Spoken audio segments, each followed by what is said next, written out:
In a separate video, I talked about upcoming new content where we have 2 new bosses. One seems to be a rehash, the new extreme boss, the new trial pass, and all those kinds of stuff. For all of those, please do check that other video. For now, we're gonna dive into that patch note preview. We have tons of buffs and I believe 1 or 2 nerfs based on characters, and otherwise almost every single perk in the game on your weapons or equipment, they are also getting significantly buffed. So, without further ado, let's get into it. We're starting with Kirito, where only the passive skill is being increased. The effect is from 20% to 25%. For those who don't know, the passive skill... Oh my god, the passive skill is not being mentioned. Do I really need to constantly change screens? It's the damage dealer passive that gives you an attack up buff when the combo counter exceeds a certain threshold. I believe that is either 30 or 50, I am not so sure, but the effect of which was apparently 20%. It is now going to be 25% with the start of the second season. A lot of people had issues with Kirito being too overpowered with a certain combo of attacks back to back to back, being able to chain them. They mentioned nothing about this being changed, and I believe the reason why this is not being mentioned in the character related adjustments is because that's less about the character and more about how the features themselves interact with each other. It's more of a underlying issue rather than something they can adjust with the stats here. Moving over to Asuna, the attack for skill Star Splash is being increased by 10%. For those of you who don't know, that's Asuna's combo attack on Triangle on PlayStation, and the Leader's Boost, the unique ability for Asuna, is getting lengthened from 20 seconds to 30 seconds. This is actually quite the common theme across the board for a lot of these duration-based boosts. Leader Boost was giving all your allies in the party attack up, damage reduction, and it allows you to survive a fatal blow if you have 1 HP remaining. Moving on, Lisbeth, her base attack is being increased for starters. The tracking on the heartbeat breaker, which is the circle skill. Circle skills are usually the most powerful skills on characters, so the tracking being better always helps, especially for more static attacks. This was a large complaint in general, so good thing. And the passive skill lightning counter is getting increased up to 450%, I believe, not by 450%, that would be huge, as well as its range and stun rate from 25% to 50%. And the passive skill for Lisbeth was, that's the lightning counter, unleashes lightning around you when you execute a perfect dodge or perfect guard. I actually did not know this. Okay, this is quite good. For something to be increased by 450% or up to 450%, whichever it is, this had to have been quite useless, as well as its ranged and stun rate, which is always appreciated, especially by me who did not even know this actually existed. I just played normally with whichever character I go for. For Klein, we have the hit range of Zekku, which is our square skill. That's the one hit sweeping kind of attack that Klein has. It will be expanded upwards, so I guess you're gonna be able to hit a wider range. This is especially beneficial for flying enemies, because if you're standing on the ground, most of the time you will just keep missing those flying enemies. This could be beneficial for that. And the animation time for the unique skill Furin Kazan, which based on which element you pick on Klein gives you a different benefit: speed up, heal up, attack up, and damage received up, and attack down and damage received down. The animation, this was extremely annoying, especially when I was switching it constantly back and forth from room to room. This is very much appreciated, the animation being fastened. Moving over to Egil, moving over to our tanks. Base attack stat for Egil is being increased for starters. The movement speed is being buffed, which was a complaint that I have for many of the tank characters. It fit, considering they were these chunky wall characters running around, but come on, they were way too slow. This is very much appreciated. Some attacks that are tough to land have been adjusted accordingly. I imagine they are just referring to the base auto attacks, which is appreciated. Yeah, some characters do have this issue. Attack for the advanced skill Brave Taunt will be greatly increased. That is nice. I did not particularly have an issue with Brave Taunt's attack. My main issue with the Brave Taunt was that I got so used to playing as Heathcliff that the range of Brave Taunt was way too small in comparison to Heathcliff's aggro attack. We'll see how that will go. It doesn't look like they're increasing the range of the attack for Egil, which kind of makes me go, eh. But hey, attack increase, it's a buff, it is welcome. And the unique skill Warcry now has an HP absorption effect, and the attack buff for follow-up attacks will be greatly increased. Huh?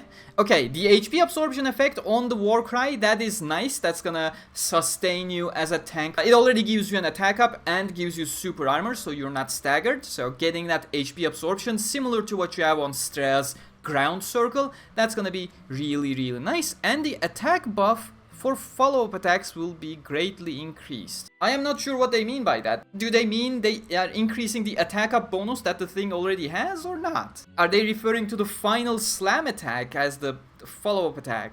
I am not exactly sure what's happening here. I guess we'll have to wait and see, or if you know, if you have a better idea because you play Egil more than I do, please do let me know in the comments. With that, we're moving over to Heathcliff, my favorite tank actually. Heathcliff, the reduced damage effect from the advanced skill Divine Circle will be changed to Damage Guard effect, which I am not exactly sure what the difference is going to be. Are they just changing the name? Are they saying the effect is only going to be happening when you're holding the guard button? Maybe that's what they're going for. This is not exactly explained in the patch notes. The limit for the legendary special effect, the equipment bonus, I imagine the vicinity deployment of the advanced skill Chivalric Phalanx will be changed to 4. Once the limit is reached, the effect's duration will be extended up to 30 seconds. The legendary special effect of vicinity deployment. The vicinity deployment is the thing that changes your shields into some, or gives you shields, no? Do I have it on any of the weapons? I have Divine Circle Supercharged, no. Okay, I actually don't have context for this. Requirements to activate the passive skill Immortal Armor will be lightened from 25% to 40%. This is very much appreciated, especially because I was going for Immortal Armor on many of my characters for the EX boss raids, but the EX boss raids, they're already so powerful that they will completely bypass the benefit you would get from the Immortal Armor. So having this increase to 40%, I am optimistic about this one for sure. Moving over to Alice, the rate at which the gauge for the unique skill Enhanced Armament Fields is increased by 10%. This was actually one of my recent complaints. I have been grinding with Alice lately. As you can see, I'm still trying to get her rank up. She's at 16. That I was rarely getting to feel her unique ability in general, so I'd say I require more about 30 to 40%, but I say that as a non-Alice main player, so maybe there are faster ways to fill it. And the amount of damage reduced is increased by 20 to 30%. The amount of damage reduced, it doesn't have damage reduced. So I am not sure what's happening with that one. Maybe they're actually increasing the attack up effect. I am not certain, but the enhanced armament mode in game, it doesn't say it has a damage reduction effect. Take that as you will. Activation rate for the passive skill Osmanthus' Boon is increased from 5% to 8%. And Osmanthus' Boon, I absolutely know what it is.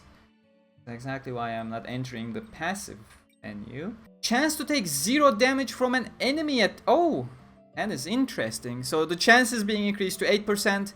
Cool, I guess. Very nice. Strea has a lot of changes, actually. The attack of the advanced skill, Strike Disaster, it's the slamming attack that Strea has. When charged, will be greatly increased. Attack is increased by 15% at stage 1 charge and 20% at stage 2 charge. So you will benefit a lot more from charging. I think this is a great move, because especially when it comes to Demolition Storm, it is the second point right here. They are doing across the board for every single one of them. Demolition Storm, you charge it, you spin a lot longer, and don't quote me on this, I did not do any maths, but it always felt like a massive DPS loss. So Demolition Storm, the spinny attack that Strea has, it's getting a 5% attack increase for a tier 1 charge and 10% increase for a tier 2 charge.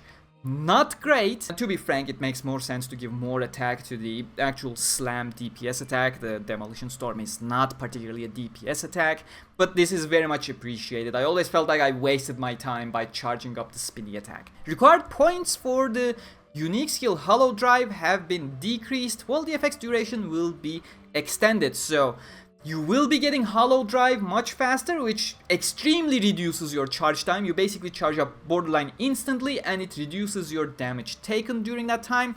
You will be able to charge your unique ability much faster in comparison, and the duration again increased from 20 to 30 seconds, so it will last longer. You will be able to get more than 3 skills in this time around, especially if you're charging up that Demolition Storm. And the effect for the passive skill Full Charge will be increased from 20 to 30, which is...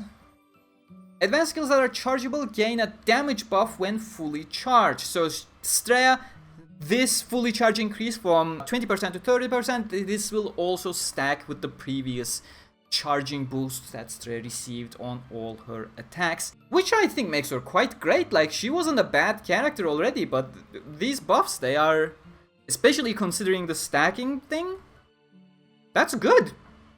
That's good. I like it. Moving on to Argo, my self-proclaimed main that I did not have much chances to actually main after the game's release. I had a great time with her in the beta, but with EX raids, I completely switched over to Lifa for the healing potential, etc, etc. We're here for the patch notes. The chance of poisoning an enemy with the heavy attack poison gadget will be increased. That's her hold attack on the heavy, where she throws a bunch of poison bags. It's been increased.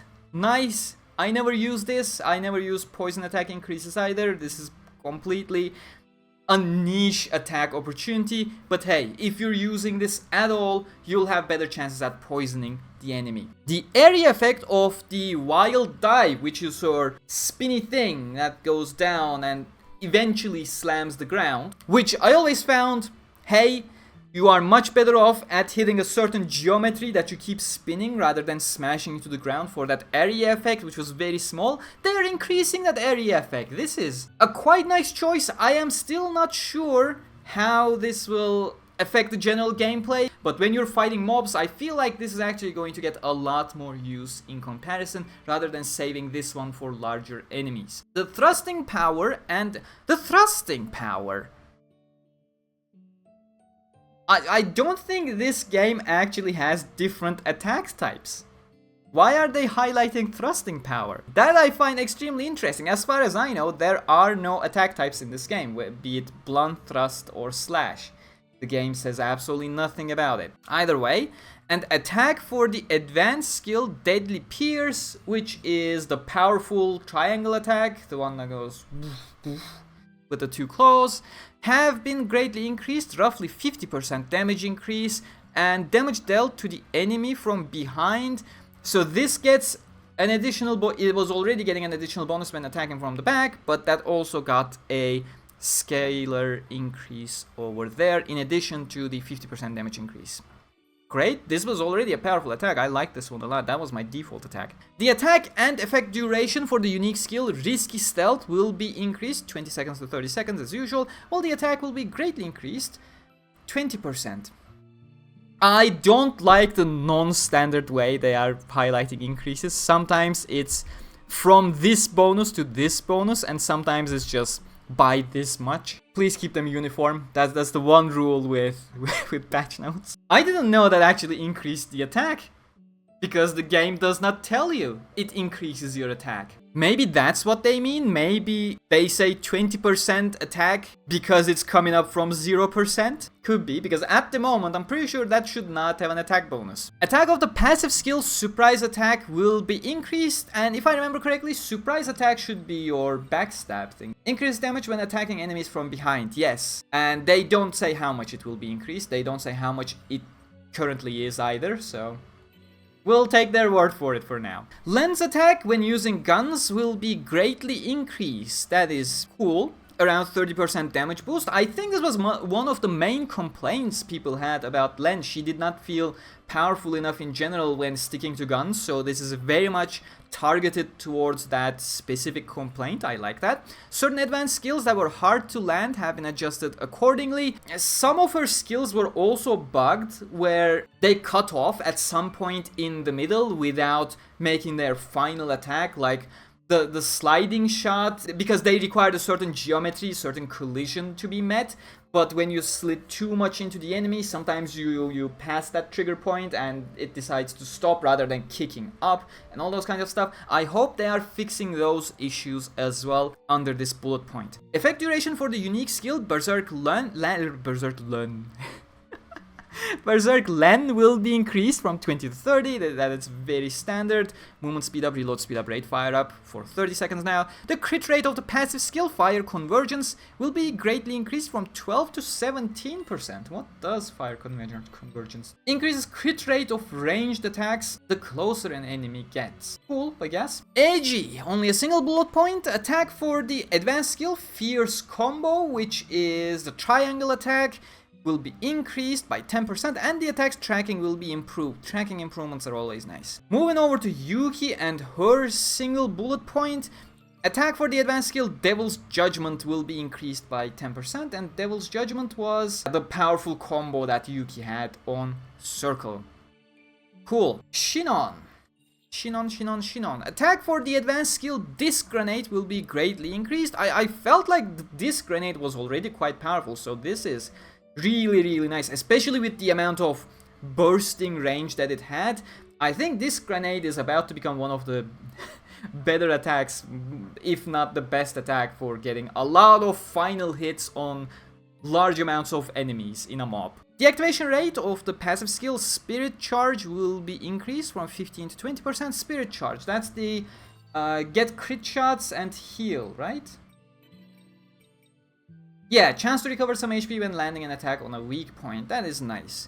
That is appreciated. Fukajiro, the area effect of the advanced skill Healing Grenade will be increased, so we're getting a larger bullet circle. Perfect, that is very beneficial. Fukajiro still generally feels incredibly powerless. I feel like her attacks need a bit more range. I feel like her range is very much limited by the grenade parabola. They need to increase the power of the shots, in my opinion, slightly. Death Gun. Attack for the advanced skill Electric Bullet will be greatly increased. That is nice. It was more of a utility skill beforehand. If you up the damage, yes, that will be much more beneficial. Attack for the advanced skill Star Splash will be greatly increased. I think that was needed because I felt like my general heavy attack with the S-Stock was doing more damage than the actual skill Star Splash. Effect duration for the advanced skill Reaper's Shadow will be extended 6 seconds to 15 seconds, and Reaper's Shadow. Oh, the circle skill, the one I never use. And I feel like I need a better use to use Reaper's Shadow. Like, if the game had PvP, Reaper's Shadow would be one of the best skills to have in the game. But as a PvE game, I feel like there's really no proper benefit for this. Or maybe I'm just a bad Death Gun player, who knows? Let me know. Attack for the advanced skill Shooting Star will be greatly increased. That's Reaper's Shadow again. They should have made that an indented bullet point, because 300% for the hit at the end of Reaper's Shadow. Okay. Now it can be a useful skill. 300 boost. And can now stun enemies. Yes, please. I will definitely give this one a good try when the update comes around. Quinella, what do you have? The effect value of the passive skill Admin Privileges will be increased slightly, 1% for each buff. The Admin Privileges is the one that gives you randomized buffs here and there for individual level ups. You can get attack up, crit rate up, max HP up, damage reduction, experience gained up, or cooldown speed up. Cool, 1% boost. Not significant at all. I am not excited about this. Yu-Gi-Oh has increased movement speed now. Good. He always felt like he needed to be a little bit more agile with that body type, but he wasn't, so I will take the movement speed up. Attack of the heavy attack Ice Discharge, which is the hold heavy that discharges cryogenic elements, increased greatly by 50%. That is very nice. And the attack of Rage Spike will be increased by 10%. Rage Spike is the simple attack. I imagine this attack increase also factors in the enhanced armament version of Rage Spike. So with that, we move on to Oberon. Base attack stat will be increased. That is very much welcome. Attack of the advanced skill Gravitational Field will be greatly increased. That is great. The effect duration of the unique skill Summon Guardian will be increased. So the Guardian you summon will be staying around a little longer. And now you can actually cancel it. Were you not able to cancel it before? Never realized. Cool, appreciate it. Lifa is getting a base attack increase, which I find surprising. Lifa was already very prominent at attacking, despite having been nerfed after the beta, just to fit with the healer role, so they're bringing that base attack back up. Cool. Attack for the advanced skill Fighting Blade is increased 15%. Fighting Blade is the combo slash attack. Cool. And Flying Gust will be greatly increased. I think that was very much necessary because I don't like going into flying combat, and I always felt like Flying Gust was taking me out of my comfort zone. With that attack increase, I may consider using it a bit more. The animation of the unique skill Speedaholic will be shortened. That is appreciated as well. With a duration increase to 30 seconds, that's pretty much standard at this point for duration-based ones. Shirika, base attack is being increased. Cool. She was not doing a lot of damage, I can tell you that much. Attack of the advanced skill Blind and Blitz, which is the bubble attack, cool, has increased 200% for the breath portion. Okay, specifically the bubble breath is being increased by 200%, not the dash part with the dagger. The attack of Hydro Breath, what is Hydro Breath? Seriously, what is Hydro Breath? Am I dumb? The attack of a Hydro Breath enhanced by the unique skill Body Force. Is that like an equipment skill on a weapon or something? That has to be it because I see absolutely nothing. Do I have any equipment for Shirika to check? No, I only have this Blind and Blitz Freezer. Let me know in the chat. The recovery amount percentage from the passive skill Mid-Tier Idol will be increased from 12 to 15%. Mid-Tier Idol. I always found that naming funny. Basically increases the recovery amount from whichever source. Cool. Yuna. The advanced skill Sonic Bomb will be corrected so that it cannot be hit by ally attacks. The thing people don't know about Sonic Bomb, like I didn't know until very recently, is that you actually cast the Sonic Bomb and it stays there, and you need to be attacking through the bomb, and each of your normal attacks is going to charge up the bomb into a more powerful state, which actually I would have known if I read its description, now that I realize, but most people don't know. I didn't know either.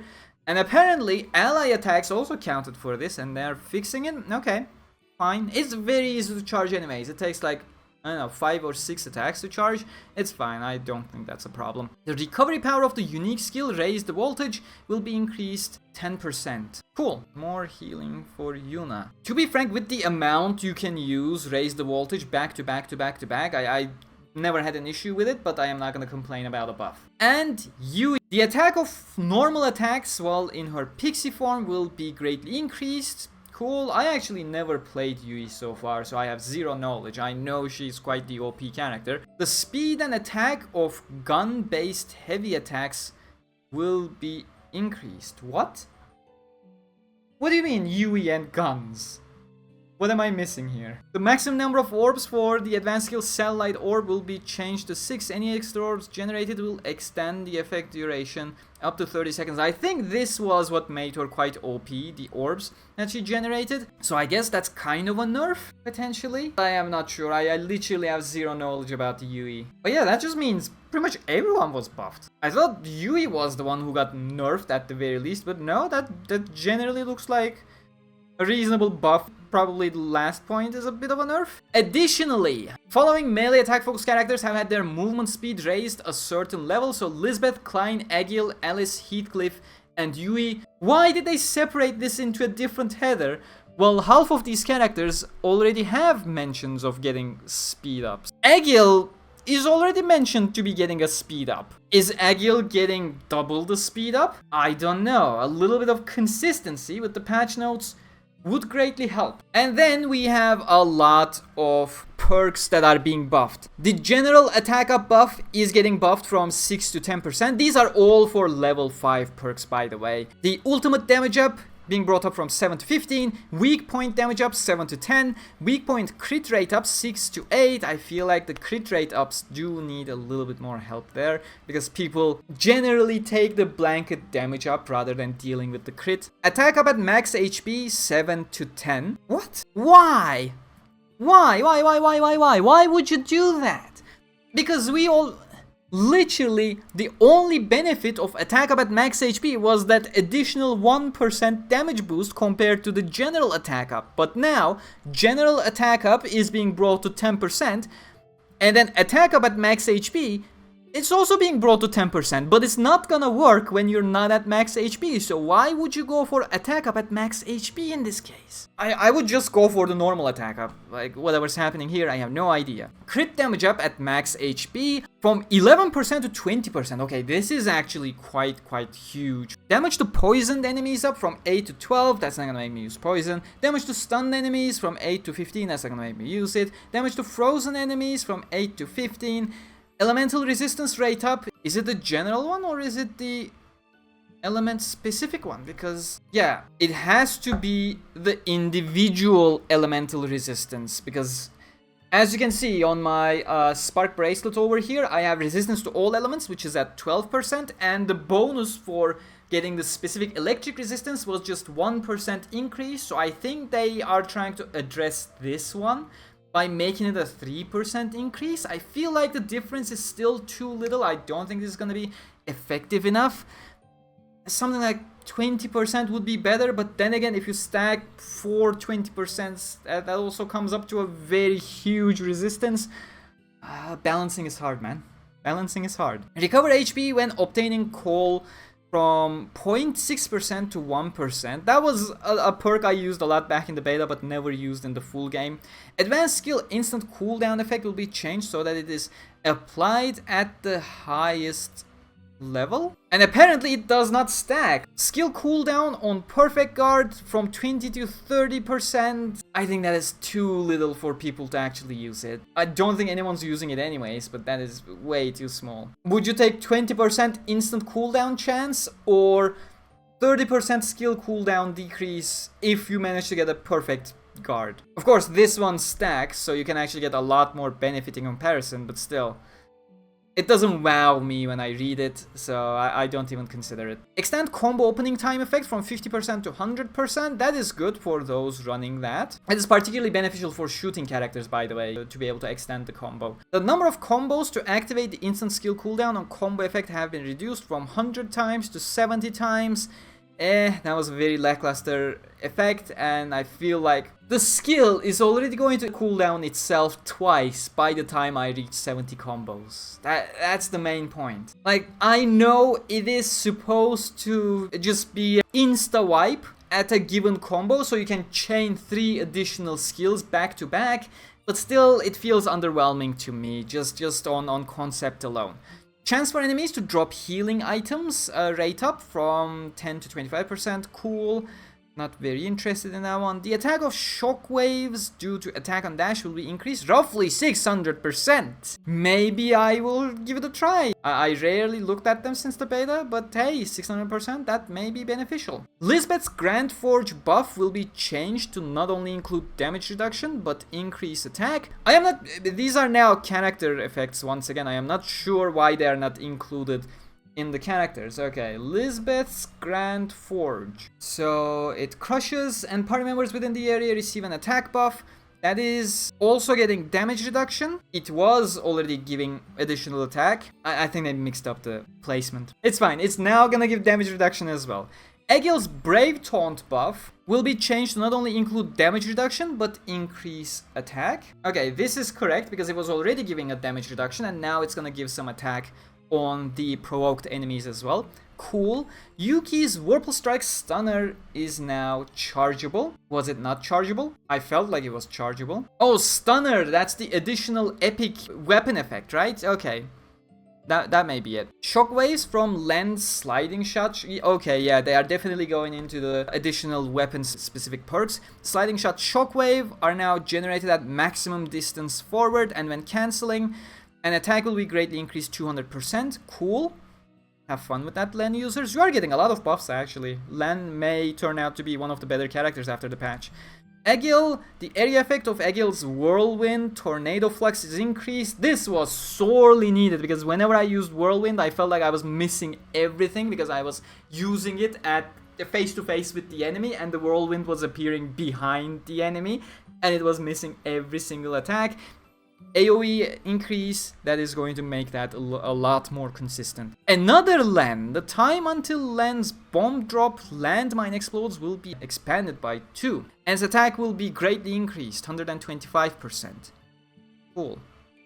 And the range of detection for Shinon's gravity bullet landmine will be expanded by 1.5 and its attack will be greatly increased by 125. Cool. That is pretty much all the buffs and nerfs. Only one small nerf that I have recognized so far. It's for Yui's orbs. It's more of an adjustment rather than a nerf. The fact of the matter is that we're getting so many buffs. I'm curious whether all of these are supposed to be for the upcoming tier 4 dungeon implementations, dungeon and boss raid implementations. I feel like they QA, they tested the tier 4 and they were like, oh no, people are going to need some help. I feel like that's the case here, but we will see. The new season is coming on January 9 or January 8, depending on your location. Look forward to it. For all of those new content that's arriving with the upcoming season, including those tier 4 raids and co-op, please do check the other video that I made by clicking the icon on the top right. You're gonna find all the information you need up there. Thank you very much for watching, and I'll see you on the next one.